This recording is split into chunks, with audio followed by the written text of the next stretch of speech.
Les studios adoptent massivement les IA pour les doublages simples, tels que les publicités, annonces, tutoriels et séries animées à budget moyen. Les coûts de production chutent radicalement. Et ça, c'est déjà le cas, on a déjà des exemples comme ça. Donc, notamment tout ce qui est assez simple à faire. Donc ça, il y a beaucoup de comédiens qui sont déjà remplacés ou qui voient leur proposition d'emploi radicalement diminuer. Et puis, pour des séries animées notamment, avec des budgets moyens, comme il le souligne là, ben oui, il y a déjà des choses qui ont été faites.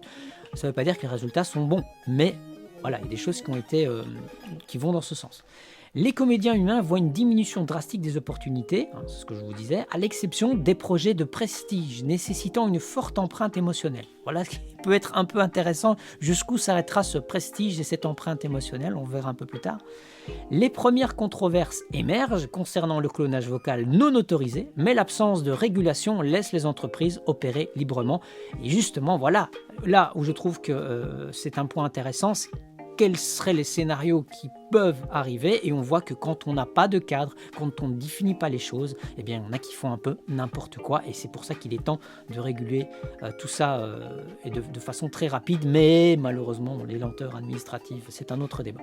Alors ensuite, en point 2, il parle de disparition progressive des petits acteurs.